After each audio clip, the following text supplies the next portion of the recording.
ప్రభు నామానికి మహిమ కలుగునుగాక.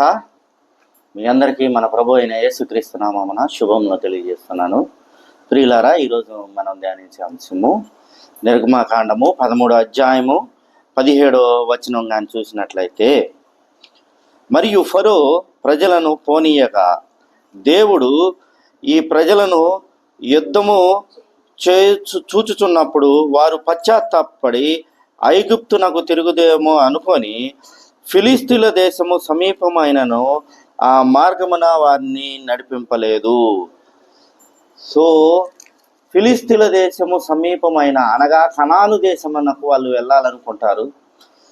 సో ఫరో రాజుని దగ్గరికి వెళ్ళి మోషే అడుగుతాడు, అయ్యా, మా ప్రజలు 400 సంవత్సరాలు నీ కింద బానిసత్వం చేశారు.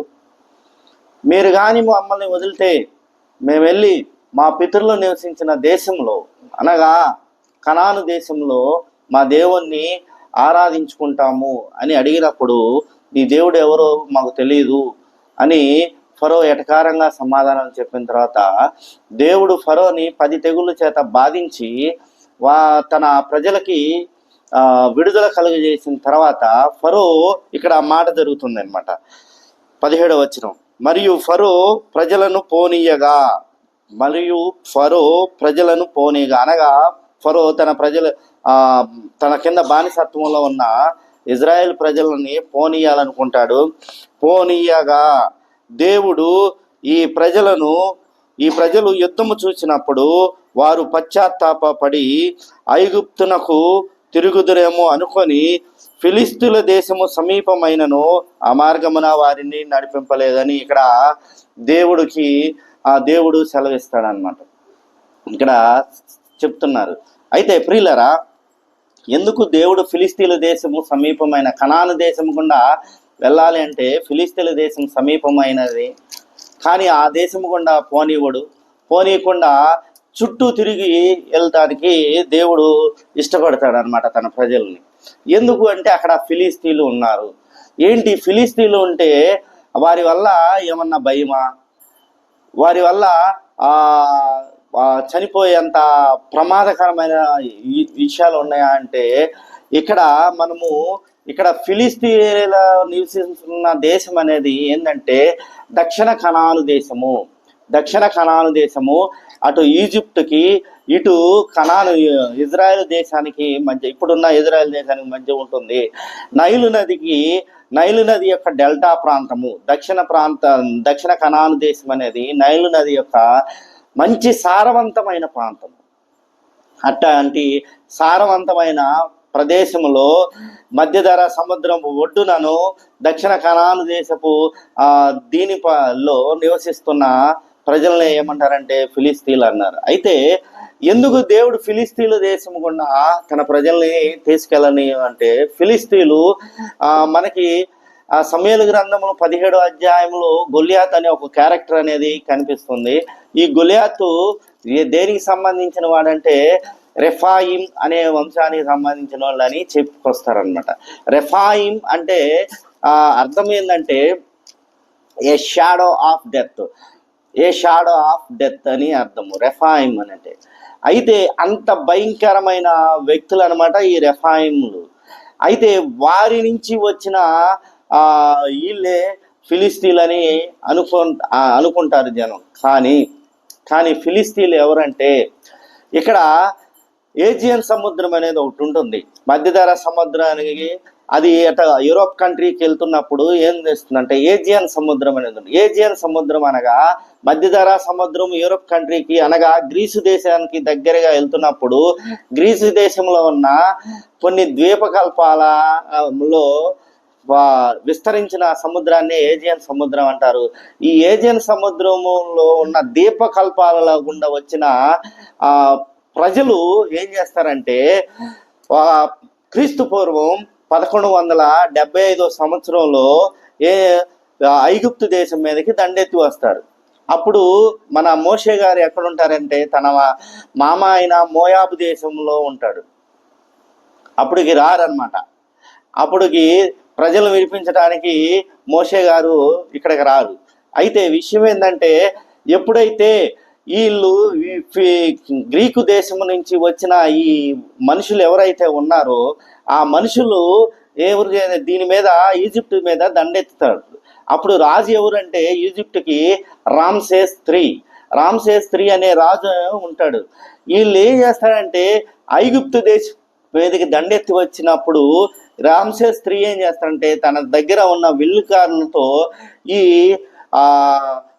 ఏదైతే గ్రీకు దేశస్థు దీపకల్పాల నుంచి వచ్చిన ఈ మనుషులు ఉన్నారో ఈ మనుషులను ఓడించి ఏం చేస్తారంటే వాళ్ళని తన బానిసలుగా ఈ దక్షిణ కనాను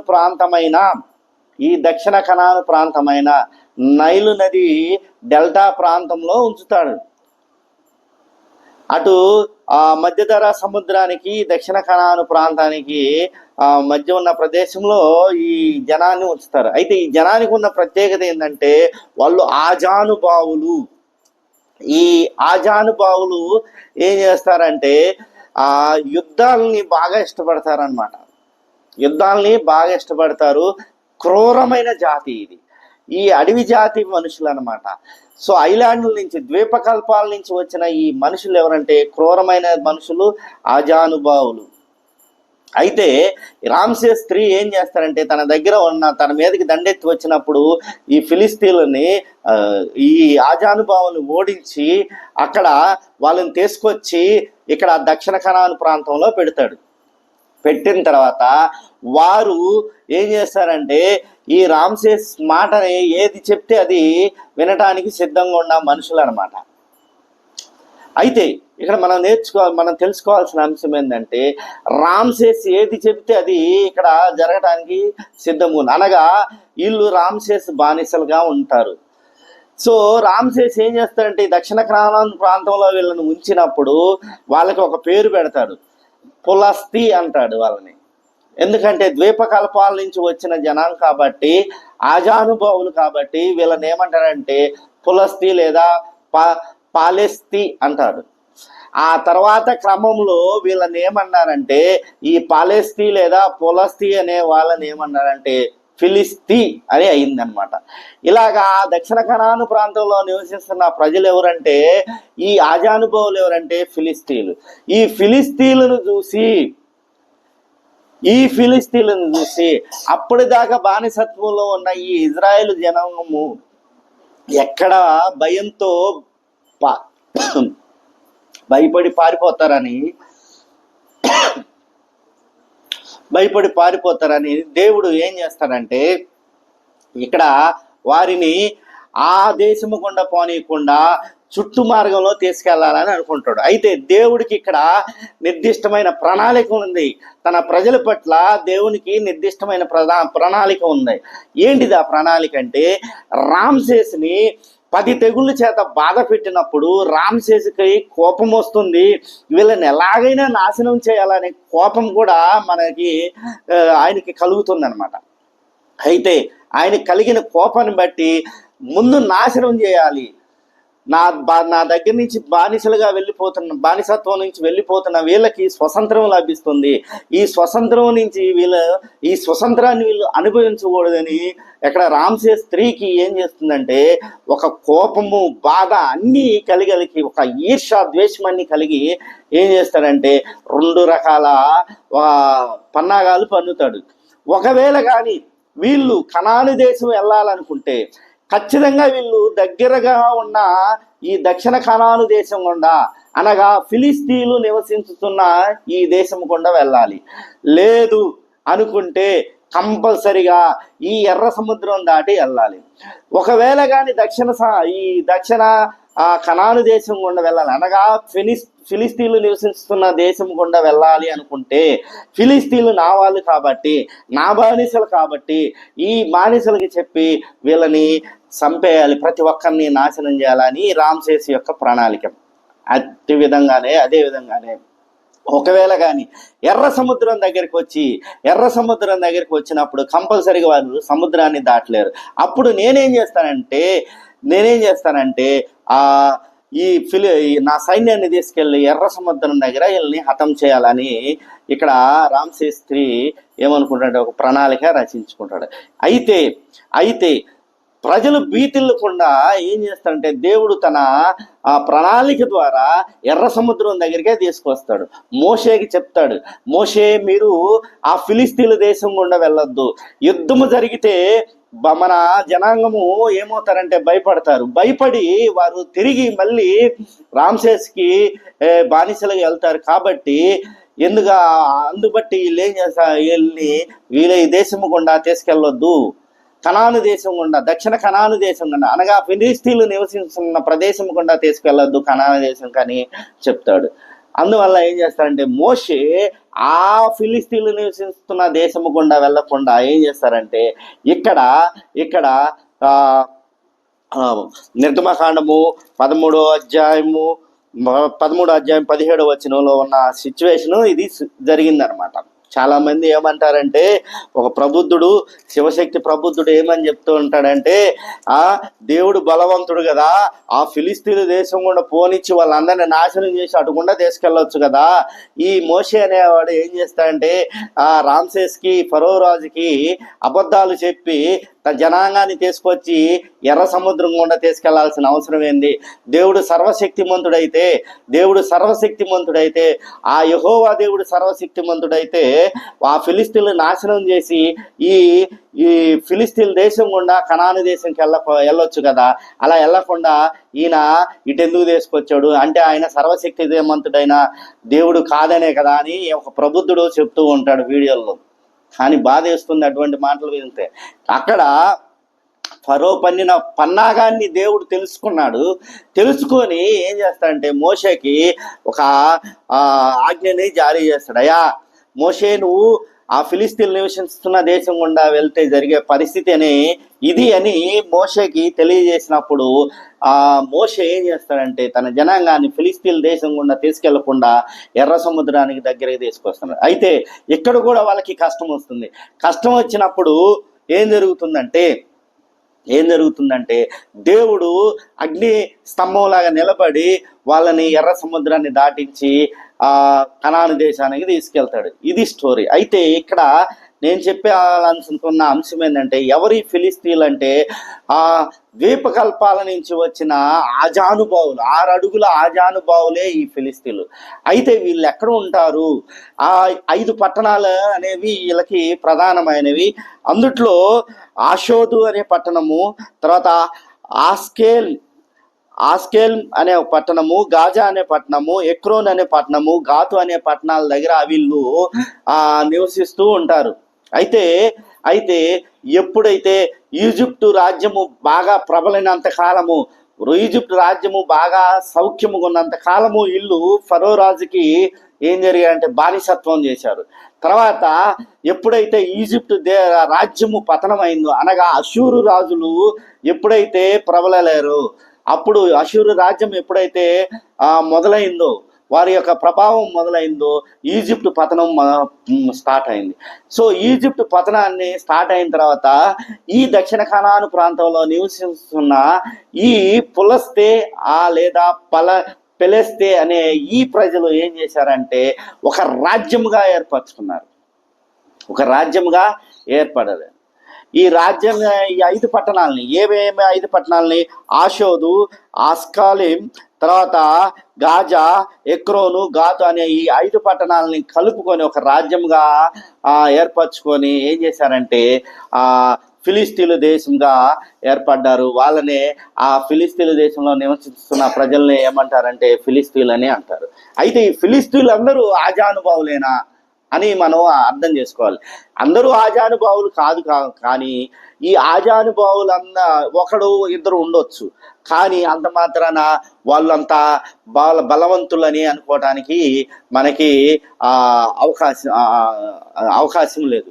దీన్ని బట్టి మనం ఏం చేస్తామంటే ఫిలిస్తీన్లు ఒకవేళ ఆజానుభావులు 1-2 ఉంటే వాళ్ళని చూసి భయపడవచ్చేమో, కానీ మిగతా వాళ్ళందరినీ చూసి మనం భయపడాలి. కానీ దేవుడు తన ప్రజల రక్షణ కోరుకున్నాడు, తన ప్రజల యొక్క సురక్షతని కోరుకున్నాడు. కాబట్టి ఎక్కడ యుద్ధము జరిగితే భయపడిపోతారేమో అని వాళ్ళు ఏం చేస్తారంటే ఫిలిస్తీన్ల దేశం గుండా కాకుండా, అనగా దక్షిణ కనాను ప్రాంతం గుండా కాకుండా ఏం చేస్తాడంటే ఎర్ర సముద్రం గుండా చుట్టూ తిప్పి పంపుతాడు.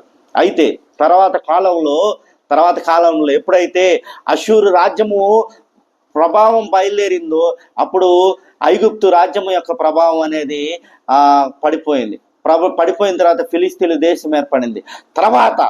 తర్వాత ఈ ఇజ్రాయెల్ ప్రజలు కనాను దేశాన్ని స్వతంత్రించుకొని తర్వాత అక్కడ రాజ్యాలుగా ఏర్పడి 12 గోత్రాలు రాజ్యాలుగా ఏర్పడుకొని రాజ్యాలు పరిపాలిస్తున్న తర్వాత ఏం జరుగుతుందంటే నెబుకద్నెజరు అనే ఒక ఆయన ఉంటాడు.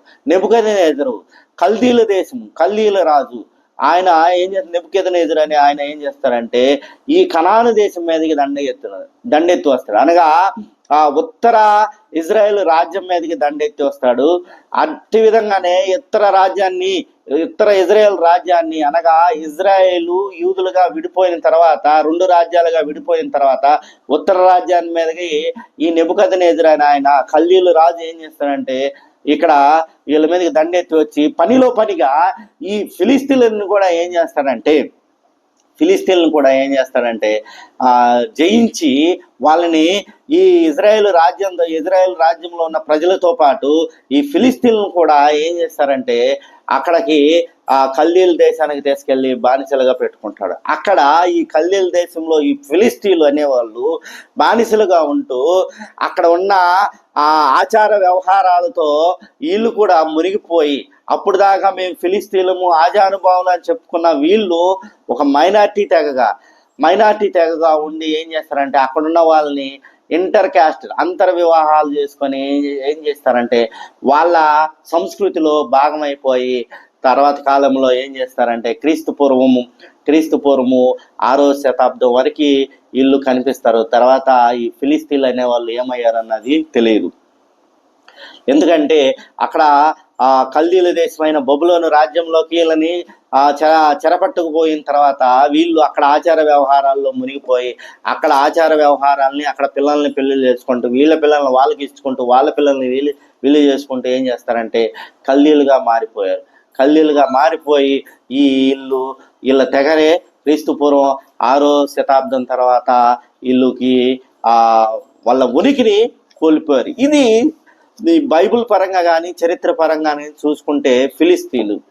అయితే ఫిలిస్తీన్కి ఇజ్రాయెల్కి తర్వాత కూడా ఏం జరిగిందంటే వీళ్ళు ఎప్పుడు చెరపట్టబడక మునుపు ఏం జరుగుతుందంటే నిత్యము యుద్ధాలు జరుగుతూ ఉంటాయి. ఎందుకు యుద్ధాలు జరుగుతూ ఉంటాయంటే ఈ మన ఇజ్రాయెల్ జనాంగము కనాను దేశాన్ని ఆక్రమించుకునే క్రమంలో స్వాధీనపరుచుకునే క్రమంలో ఇక్కడ దక్షిణ కనాను దేశంలో నివసిస్తున్న ఫిలిస్తీన్లతో నిత్యము గొడవలు జరుగుతాయి. ఈ గొడవలు ఎక్కడ బైబిల్లో మనకు చూపెడతారంటే న్యాయాధిపతుల గ్రంథము, సమూయేలు గ్రంథము, 1 సమూయేలు గ్రంథము, 2 సమూయేలు గ్రంథాల్లో ఈ ఫిలిస్తీన్ల గొడవ బాగా ఉంటుంది. ఎందుకంటే దక్షిణ కనానులో ఉన్న ఈ దేశాన్ని స్వాధీనపరచడానికి ఇజ్రాయెల్ జనాంగం చాలా కష్టపడుతూ ఉంటారు. సో ఎందుకు కష్టపడతారంటే అక్కడ ఉన్న వారి యొక్క బలాలను బట్టి ఇక్కడ ఇజ్రాయెల్ జనాంగం వాళ్ళని ఆ దేశాన్ని స్వాధీనానికి పరచుకోవడానికి కష్టపడుతూ ఉంటారు. అయితే ప్రియులారా, నేను చెప్పేది ఏంటంటే, నేను చెప్పాల్సిన అంశం ఏంటంటే ఈ ఫిలిస్తీన్లు అప్పటి వారేనా డెల్టా యుద్ధం అంటారు. క్రీస్తు పూర్వం 1175వ సంవత్సరంలో ఏజియన్ సీ నుంచి వచ్చిన ఏజియన్ సీ ఉన్న ద్వీపకల్పాల నుంచి వచ్చిన ఆజానుభావులేనా? అంతకుముందు ఎప్పుడన్నా ఉన్నారంటే బైబిల్ ఏం చెప్తుందంటే ఈ ఆజానుభావుల గురించి ఏం చెప్తుందంటే ఆదికాండము 4వ అధ్యాయం ఆదికాండం కానీ చూసినట్లయితే 6వ అధ్యాయం కానీ చూసుకున్నట్లయితే 6వ అధ్యాయం 4వ వచనం కానీ చూసుకున్నట్లయితే ఒకసారి చూద్దాం. చూడండి, ఆ సమయంలో నెఫీలును అనువారు భూమి మీద నుండిని, ఆ తర్వాతను ఉండిని. దేవుని కుమారులు నరుల కుమార్తెలతో పోయినప్పుడు వారికి పిల్లలను కనిగిరి. పూర్వం కాలమందు పేరు పొందిన సూర్యులు వీరే అని ఇక్కడ ఆదికాండము 6వ అధ్యాయము 4వ వచనంలో తెలియజేస్తున్నారు. నెఫీలీలు అంటే ఎవరంటే పరలోక రాజ్యము నుంచి పడదోయబడిన ఆత్మ సంబంధమైన వ్యక్తులు అనమాట. అనగా ఎవరు పడదోయబడ్డారు అంటే ఇక్కడ సాతాను పిల్లలు అనుకోవాలి. దేవునికి సాతానికి మధ్య భేదాభిప్రాయాలు వచ్చినప్పుడు సాతాను ద్వారా తోయబడ్డ పిల్లలే ఈ దురాత్మలు, ఈ దురాత్మ కలిగిన మనుషులు. వీళ్ళు ఏంటంటే దైవ కుమారులు అని ఇక్కడ చెప్తున్నారు, కానీ వాళ్ళు పరలోకం నుంచి నెట్టబడ్డ కుమారులు అనమాట. ఈ కుమారులు ఏం చేస్తారంటే, ఈ కుమారులు ఏం జరుగుతారంటే, ఇక్కడ పుట్టిన ఎవరైతే ఉన్నారో ఆదాము పిల్లలతో పోయినప్పుడు కలిగిన సంతానమే ఈ నెఫీలియన్స్ అంటారు. ఈ నెఫీలియన్స్ వీళ్ళు పెద్ద రెక్కలు కలిగి ఉండేవాళ్ళు అప్పుడు, అదేవిధంగా పొడగాటి కాళ్ళు కలిగి ఉండేవాళ్ళు, మంచి బలాఢ్యులు అనమాట. నెఫీలియన్స్ అంటే మంచి బలాఢ్యులు. సో అప్పుడు కలిగిన సంతానమే వీళ్ళు. అంటే నెఫీలీలు అనేది దేనికి సాదృశ్యమై ఉన్నారంటే, మా అజానుభావులకి సాదృశ్యమై ఉన్నారు. బైబిల్ కానీ చరిత్ర కానీ ఏం చెప్తుందంటే, ఆజానుభావులు అందరూ కూడా ఈ ఆజానుభావులు ఇప్పుడు తర్వాత క్రమంలో గ్రీసు దేశానికి కూడా వెళ్ళి ఉండొచ్చు. అది అంటే ఎక్కడైతే ఈ కనాను దేశం ఉందో ఆ కనాను దేశం నుంచి గ్రీసు దేశానికి వెళ్ళి ఉండవచ్చు, అక్కడ జీవించి ఉండొచ్చు. మళ్ళీ అక్కడి నుంచి జీవించి ప్రజలు ఇక్కడ ఐగుప్తు మీదకి దండెత్తి ఉండొచ్చు. ఇది చరిత్ర అనమాట. నెఫీలియన్స్ అనేవాళ్ళు ఎవరంటే, పైనుంచి కిందకు తోయబడ్డ ఆ దైవ కుమారులకి మరియు నరుల కుమారులకి కలిగిన బిడ్డలే ఈ నెఫిలియన్స్. ఈ నెఫిలియన్ నుంచి ఎవరు వచ్చారంటే అనాకియన్స్ అనే వాళ్ళు వచ్చారు. నెఫిలియన్స్ నుంచి అనాకిలు అనే వాళ్ళు వచ్చారు. అనాకి అంటే ఎవరంటే పొడగు కాళ్ళు వారు అన్నారు. తర్వాత ఈ నెఫిలియన్స్ సంతతిలో ఈ అనాకిలు పొడగ కాళ్ళు కలిగిన వాళ్ళు ఆజానుభావులు అయినప్పటికీ ఇంకొక ప్రజలు కూడా ఉంటారు. తర్వాత వాళ్ళు రూపాంతరం ఎలా చెందుతారంటే అత్యంత భయంకరమైన ప్రజలుగా రూపాంతరం చెందుతారు. వాళ్ళని ఏమంటారంటే రెఫీనియమ్స్ అంటారు. ఈ రెఫీనియమ్స్ ఎవరంటే ఈ అనాకీయుల నుంచి వచ్చిన ప్రజలే ఈ రెఫియన్స్. వీళ్ళకి ఎందుకు ఆ పేరు పెట్టారంటే వీళ్ళు మరణానికి షాడో ఆఫ్ డెత్ అంటారు. అంటే వీళ్ళు ఒక మనిషిని చంపడానికి ఎట్టి పరిస్థితుల్లో ఏ విధమైన ఆలోచన, అనగా వీళ్ళు నేను అనుకునేది ఏంటంటే వీళ్ళు నరరూప రాక్షసులు అని మనం పిలవచ్చు. మన పరిభాషలో, మన ఇండియన్ పరిభాషలో అయితే వీళ్ళని ఏమంటారంటే నరరూప రాక్షసులు, నరమాంస భక్షకులు అని కూడా అనవచ్చు ఈ రెఫీనియన్స్ అనే వాళ్ళని. కాబట్టి ఇక్కడ వీళ్ళు ఈ ఫిలిస్తీన్లో ఉన్న ఎవడో ఒకడు కూడా ఈ రెఫీనియన్స్ నుంచి వచ్చినాడంటే దాని అర్థం ఏంటంటే భయంకరమైన శరీరం కలిగి పొడవుగా ఉన్నాడంటే ఖచ్చితంగా వాడు ఈ రెఫీనియన్స్ దగ్గర నుంచి వచ్చాడు. రెఫీనియన్స్ రూపాంతరం చెందిన అనాకీలు. రెఫీనియన్స్ ఎవరంటే రూపాంతరం చెందిన అనాకీలు ఎవరంటే కాళ్ళు పొడవుగా ఉంటారు, శరీరము పెద్ద బలముగా ఉంటుంది, అదేవిధంగా బలంతో చాలా బలం పరంగా చూసుకుంటే చాలా ఎక్కువగా కలిగి ఉంటారు. సో అనగా నరరూప రాక్షసులకి ఏదన్నా పేరు పెట్టవచ్చు అంటే వాళ్ళు రెఫీనియన్స్. ఇప్పుడు మన మొదటి సమూయేలు గ్రంథం 17వ అధ్యాయంలో చూసిన ఈ గొల్యాతు ఎవడంటే రెఫీనియన్స్ వంశానికి చెందినవాడు. ఈ రెఫీనియన్స్ గొల్యాతు ఎక్కడి నుంచి వచ్చాడంటే మళ్ళీ మనం ఏం చెప్తా అంటే ఓర్ఫాకి సంతతి అనమాట. గొల్యాతు అనేవాడు ఎవరంటే ఓర్ఫా సంతతి. నయోమికి 2 కోడళ్ళు, ఒక ఆమె పేరు రూతు, ఇంకొక ఆమె పేరు ఓర్ఫా. ఈ ఓర్ఫా అనే ఆమె ఎవరంటే చిన్న కోడలు. ఈ చిన్న కోడలు ఏం చేస్తుందంటే దక్షిణ కనాను ప్రాంతంలో నివసిస్తూ ఉన్న ఆ ఫిలిస్తీన్ల దేశంలో ఉండి ఆ ఫిలిస్తీన్లని మళ్ళీ పెళ్లి చేసుకొని వాళ్ళకి ఒక సంతానాన్ని కలిగజేస్తుంది. ఆ సంతానంలో నుంచి వచ్చిన ఓర్ఫా సంతానంలో నుంచి వచ్చిన వాడే ఈ గొల్యాతు ఇప్పుడు దేనికి సాదృశ్యమైందంటే రెఫీనియన్స్ అంటారు. ఈ రెఫీనియన్స్ చాలా భయంకరమైనది, నరరూప రాక్షసులు. అనగా వాళ్ళని చూస్తే చచ్చిపోవడం మేలు అనిపించే అంత నరరూప రాక్షసులు అనమాట.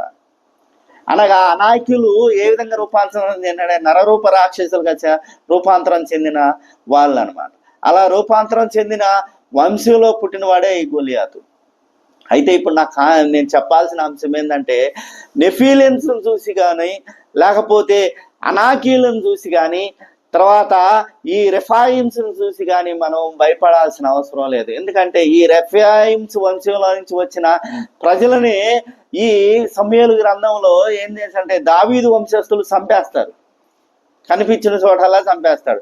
ఒకసారి దావీదు ఫిలిస్తీన్లతో యుద్ధంకి వెళ్ళినప్పుడు సొమ్మసిల్లు పడిపోయినప్పుడు రెఫీనియమ్స్ వంశంలో నుంచి వచ్చిన వాడు ఏం చేస్తాడంటే, దావీదుని నేను చంపుతానంటే దావీదు తమ్ముడు అయినటువంటి సహోదరుడు అయినటువంటి కొడుకు ఈయన ఏం చేస్తారంటే చంపేస్తాడు. చంపేసినప్పుడు దేవుని ప్రజల చేత చంపబడ్డవారు. కాబట్టి దేవుని ప్రజల చేత నడిపింపబడుతున్న ఏ వ్యక్తి కూడా ఈ పొడగాటి కాళ్ళు వాళ్ళని చూసి కానీ, రెఫీలను చూసి కానీ, అనాయకీలను చూసి కానీ భయపడాల్సిన అవసరం లేదు. కానీ అక్కడ దేవుడు ఎందుకు ఫిలిస్తీన్ల దేశం గుండా నడిపించలేదు అంటే, దేవుడు ముందు తన ప్రజల యొక్క సంరక్షణ గురించి ఆలోచించాడు. అట్టి సంరక్షణను బట్టి వాళ్ళు ఏం చేస్తారంటే, ఫిలిస్తీన్ల దేశం గుండా కానకుండా అనాయకుల దేశం గుండా ఈ ఎర్ర సముద్రము గుండా ఏమయ్యారంటే ప్రయాణించారు అని మనం అర్థం చేసుకోవాలి. అయితే ఇక్కడ ఇంకా మనం ఏం చెప్పుకుంటామంటే, చూడండి ఒకసారి వీళ్ళ గురించి రెఫీనియమ్స్ గురించి మనం కానీ చూసినట్లయితే ద్వితీయోపదేశ కాండం 9వ అధ్యాయము, ద్వితీయోపదేశ కాండము 9వ అధ్యాయము 2వ వచనం కానీ చూసినట్లయితే, ద్వితీయోపదేశ కాండం 9వ అధ్యాయము 2వ వచనం కానీ చూసినట్లయితే, ఆ ప్రజలు గొప్పవారు, ఉన్నత దేహులను, వారు నీవు ఎరిగిన అనాకీల వంశస్థులు, అనాకీలు ఎదుట ఎవరు నిలవగలరు అను మాట నువ్వు వింటివి కదా అని ఇక్కడ తెలియజేస్తారు. అనాకీలు అంటే పొడుగు కాళ్ళ వాళ్ళు, మంచి బలాఢ్యులు అని ఇక్కడ చెలవిస్తున్నాడు. కానీ భయపడాల్సిన అవసరమే లేదు. వాళ్ళు పొడుగ్గా ఉన్నా, బలంగా ఉన్నా, ఎంత ఎత్తుగా ఏది ఉన్న ఆజానుభావులైనా సరే భయపడాల్సిన అవసరం అనేది ఏం లేదు. ఎందుకంటే మన దేవుడు ఎల్ షద్దాయ్ దేవుడు ఏం చేస్తాడంటే సర్వశక్తి గల దేవుడు. ఈ సర్వశక్తి గల దేవుడు ప్రతి ఒక్కరి నుంచి, ప్రతి కీడు నుంచి, ప్రతి ఘోరమైన తప్పిదాల నుంచి మనల్ని రక్షించే దేవుడు. కాబట్టి మనం భయపడాల్సిన అవసరం లేదు. అది ఆ విషయం దావీదు వంశస్థులు మనకేం చేస్తారంటే, దావీదు సంతతి కానీ, దావీదు అన్నదమ్ములు కానీ, దావీదు సంతతి వాళ్ళు కానీ ఏం చేస్తారంటే ఈ ఫిలిస్తీన్లని ఎక్కడ దొరికితే అక్కడ చంపేశారు యుద్ధంలో. బలాఢ్యులైనా సరే రెఫీములు వాళ్ళు అనాయకులు రూపాంతరం చెంది రెఫీలుగా మారిన తర్వాత, వాళ్ళు నరరూప రాక్షసులు మారిన తర్వాత కూడా వాళ్ళని చూసి దావీదు సంతతి ఎవరు కూడా భయపడిన దాఖలు ఎక్కడా లేవు. అయితే ప్రియులారా, నేను ఇంకా ఏం చెప్పాలనుకుంటున్నానంటే, వీళ్ళని ద్వితీయోపదేశ కాండము 2వ అధ్యాయం కానీ చూసుకున్నట్లయితే, ద్వితీయోపదేశ కాండము 2వ అధ్యాయం కానీ తీసుకున్నట్టే ఈ అనాయకులు కానీ, రెఫాయిమ్స్ కానీ, నెఫీలు గురించి కానీ ఇక్కడ మనకి వాళ్ళు ఒక క్లారిటీ అనేది ఇస్తాడు. ద్వితీయోపదేశ కాండము 2వ అధ్యాయము 10వ వచనం కానీ చూసినట్లయితే, 10వ వచనం కానీ చూసుకున్నట్లయితే, పూర్వకాలమున ఎమీయులను వారు, ఎమీనియన్స్ అంటారనమాట, ఎమీయులను వారు 6 దేశములో నివసించరి. వారు అనాయకుల వలె ఉన్నత దేహులు, బలవంతులైన బహుజనులు. వారు అనాయకుల వలె రెఫాయిములుగా ఎంచబడిన వారు. మోయాబీలు వీరిని ఎమీనియన్స్ అని పిలిచేవారు అంట. మోయాబీలు దేశంలో నివసించే ఎవరైతే ఈ ఆజానుభావులు ఉన్నారో, నెఫీలీయులు అని పిలువబడుతున్నారో, ఈ ఆజానుభావుల్ని అక్కడ ఏమని పిలిచేవాళ్ళంట, ఎమీనియన్స్ అంటారు అని చెప్తున్నాడు. అదేవిధంగా ఈ అమ్మోరియల్ దేశంలో నివసిస్తున్న ఈ ఆజానుభావుల్ని ఏమని పిలిచేవాళ్ళు తెలుసా? ఒకసారి అదే ద్వితీయోపదేశ కాండము 20వ వచనం కానీ చూసినట్లయితే, 2వ అధ్యాయం 20వ వచనం కానీ చూసినట్లయితే, అది రెఫాయిముల దేశం అని ఎంచబడుచున్నది. పూర్వమందు రెఫాయిములు అందులో నివసించరి. అమ్మోరీయులు వారిని జూజిమ్స్ అంటారనమాట. వీళ్ళని జూజిమ్స్ అనే అంటారు. జుంజుమిల్ అని అంటారు, కానీ ఇంగ్లీష్లో వీళ్ళని జూజిమ్స్ అంటారు. ఈ జూజిమ్స్ అంటారు. అమ్మోరీలేమో జూజిమ్స్ అని, మోయాబీలేమో ఎమీనియన్స్ అని పిలిచారనమాట. ఎవరు? ఈ ఆజానుభావులు. ఎవరైతే మనకి నరరూప రాక్షసులుగా మారారు, అనాకీలు రూపాంతరం చెంది రెఫాయిములుగా మారిన ఈ రెఫాయిము వంశస్థుల్ని ఆ మోయాబీలేమో ఎమీన్స్ అని, తర్వాత ఈ అమ్మోరీలేమో జూజిమ్స్ అని పిలువబడ్డారు. అయితే వీళ్ళు, ఇది బైబిల్ ఏం చెప్తుందంటే, వీళ్ళు అక్కడ ఇక్కడ నుంచి కాదు, వీళ్ళంతా కనాను దేశంలో నుంచే బయలుదేరిన వారు, అనగా దైవ సంతతి, దైవ పడదోయబడిన బిడ్డలకి మనుష్య కుమారులకి కలిగిన సంతానం అని బైబిల్ చెప్తుంది. అది ఎలా తెలుస్తుందంటే, ఒకసారి మనము ఆదికాండము 14వ అధ్యాయము కానీ చూసినట్లయితే, ఆదికాండము 14వ అధ్యాయము 5 నుంచి 6 వచనాలు చూద్దాం. ఆదికాండము 14వ అధ్యాయము 5 నుంచి 6 వచనాలు కానీ చూసుకున్నట్లయితే, 14వ సంవత్సరమున కదర్లయామోరు అతనితో కూడిన యాజులను వచ్చి అస్తారోత్ కర్నాయిములో రెఫీములను, హాములో ఉన్న జూజీయులను, అనగా జూజిమ్స్ అనమాట, జూజిమ్స్ని, అదేవిధంగా కర్నాయిములో ఉన్న ఎఫ్రాయిములను, హాములో ఉన్న జూజీములను, కిర్యాతములో మైదానంలో ఉన్న ఎమీలను కొట్టిరి. ఇది ఎక్కడ జరిగిందంటే, ఈ యుద్ధం ఎక్కడ జరిగిందంటే, ఈ కదర్లయామోరుకి, ఈ జనానికి ఎక్కడ జరిగిందంటే, సిద్దీము లోయ అని ఒకటి ఉంది. ఈ 14వ అధ్యాయము స్టార్టింగ్ లో ఉంటుంది సిద్దీము లోయ. ఈ సిద్దీము లోయలో ఉన్న ప్రజలు ఎవరంటే వీళ్ళు. ఈ ప్రజలు ఎవరంటే, ఒకటి చూడండి, అతనితో కూడున్న యాజకులు వచ్చి అస్తారోతు కర్నాయిములో ఉన్న రెఫాయిములు, అనగా నరరూప రాక్షసులను, హాములో ఉన్న జుజీలను, ఎవరైతే అమ్మోరీలు జుంజీలని పిలుస్తున్నారో వారిని, తర్వాత షావే కిర్యాతాము మైదానంలో ఉన్న ఎమీలీలు అంటే ఎవరు? మోయాబు దేశంలో నివసిస్తారు. అనగా వీళ్ళంతా ఎక్కడి నుంచి వచ్చారు అంటే, చరిత్రేమో కొంతమంది ఏమంటున్నారంటే, గ్రీసు దేశస్తులు గ్రీకు వీరుడు అంటారు. గ్రీకు వీరుడు అంటే ఏంది? ఆజానుభావుడు, అందగాడు ఆజానుభావుడు. కానీ ఆ గ్రీసు దేశస్తు నుంచి వచ్చారు. కానీ ఇక్కడ బైబిల్ ఏం చెప్తుందంటే, ఈ కనాను దేశంలో ఉన్న ఈ ప్రజలే విస్తరించి గ్రీకు దేశానికి వెళ్ళి మళ్ళీ వాళ్ళు ఈ దేశాల మీదకి దండెత్తి వచ్చినప్పుడు వాళ్ళు ఫిలిస్తీన్లుగా పిలువబడ్డారు. ఇది మనం అర్థం చేసుకోవాల్సిన విషయం. బైబిల్లో ఆదికాండం 14వ అధ్యాయంలో ఏం చెప్తున్నారంటే, వీళ్ళంతా ఎప్పుడు ఎక్కడున్నారంటే, ఇదంతా సిద్దీములో అంటే ఎక్కడంటే కనాను దేశం అన్నమాట. అబ్రహాము నివసిస్తున్న కనాను దేశంలో ఉన్న ఈ జనమే ఈ నెఫీలియన్స్, రెఫాయిమ్స్ అండ్ ఎమీనియన్స్, జుజిమ్స్, వీళ్ళంతా ఎవరంటే ఆజానుభావులు. వాళ్ళని చూసి భయపడాల్సిన అవసరం ఏమీ లేదు. వాళ్ళు దేవుని శక్తి ముందు వీరి శక్తి ఏమి గొప్పదేమి కాదు. అయినను దేవుడు ఏం చేస్తాడంటే, తన ప్రజలని ఫిలిస్తీన్ల దేశం గుండా పోనీయకుండా వాళ్ళ యొక్క రక్షణ కోరి ఏం చేస్తాడంటే, ఎర్ర సముద్రం గుండా పోనిచ్చి మోయాబు దేశం గుండా మళ్ళీ కనాను దేశంలోకి ఎంటర్ చేపిస్తారనమాట. ఇది మనం తెలుసుకోవాల్సిన అవసరం. ఎవరు ఈ ఫిలిస్తీన్లు అంటే, ఫిలిస్తీన్లు చాలా మంది అనుకుంటారు ఫిలిస్తీన్లు అనేవాళ్ళు ఆజానుభావులు, బలవంతుడు, వాళ్ళ బలం ముందు మనమేమి ఈ మన బలం వాళ్ళ ముందు సాలదని అనుకుంటారు. కానీ ఇక్కడ వీళ్ళని ఓడించిన తర్వాత కాలంలో వీళ్ళని చాలా సార్లు ఓడించారు ఇజ్రాయెల్ ప్రజలు. దావీదు వంశస్థులు దొరికిన చోట దొరికినట్టు యుద్ధాల్లో వాళ్ళని చాలా మందిని చంపారు. అది కూడా మనం ఒకసారి చూడవచ్చు. ఎందుకంటే సమూయేలు గ్రంథం కానీ చూసినట్లయితే సమూయేలు గ్రంథం కానీ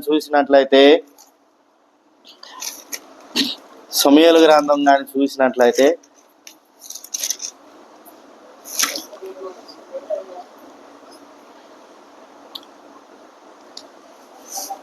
సమూయేలు గ్రంథంలో దావీదు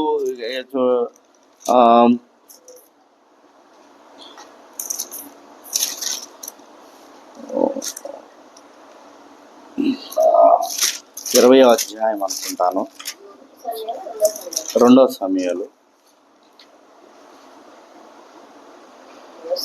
చూడండి 21వ అధ్యాయము 15వ వచనం కానీ చూసినట్లయితే, ఫిలిష్తీయులకు ఇజ్రాయేలుకు యుద్ధము జరగగా దావీదు తన సేవకులతో కూడా దిగిపోయి ఫిలిష్తీయులతో యుద్ధము చేయుచున్నప్పుడు అతడు సొమ్మసిల్లెను. అప్పుడు రెఫాయిముల సంతతి వాడగు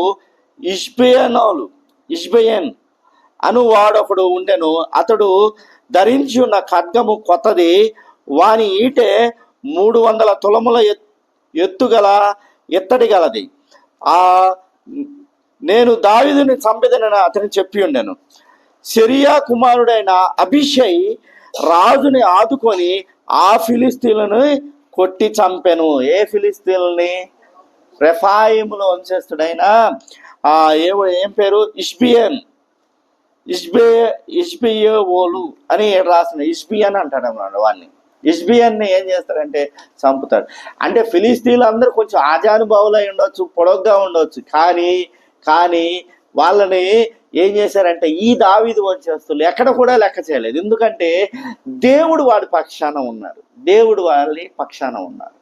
వారి పక్షాన ఉండటం చేత ఎక్కడ దొరికి ఎవడైతే ఆజానుభావులు అంటాడు, గొల్యాతు వంశస్థులు, గొల్యాతు సంతానం అంటే గొల్యాతు కానీ, గొల్యాతు సహోదరులు కానీ, గొల్యాతు సహోదరుల యొక్క సంతానాన్ని కానీ ఈ దావీదు వంశస్థులు ఏం చేశారంటే ఎక్కడ దొరికితే అక్కడ అనుకూలమైన చోటల్లా వాళ్ళని ఓడించి కొన యుద్ధాల్లో హతం చేశారు. కాబట్టి దావీదుకున్న విశ్వాసం బట్టి మనము ఆజానుభావాలను చూసి భయపడనక్కర్లేదు. దేవుల్ని చూడాలంటే, ఎవరిని చూడాలంటే మనం చూడవలసిందల్లా మన దేవుడైన, మన రక్షకుడైన, మన సర్వశక్తిమంతుడైన ఎల్షద్దాయి దేవుడైన యెహోవా దేవుని చూసి మనము ఏం చేయాలంటే యుద్ధంలో విజయాన్ని సాధించాలి. అంతేకాదు ఫిలిష్తీయుల గురించి ఈరోజు నేను చాలా క్లుప్తంగా మీకు వివరించాను. దేవుడు మీ వాక్యాన్ని మన వెనుకలో దీవించి ఆశీర్వదించునుగాక. ఆమేన్.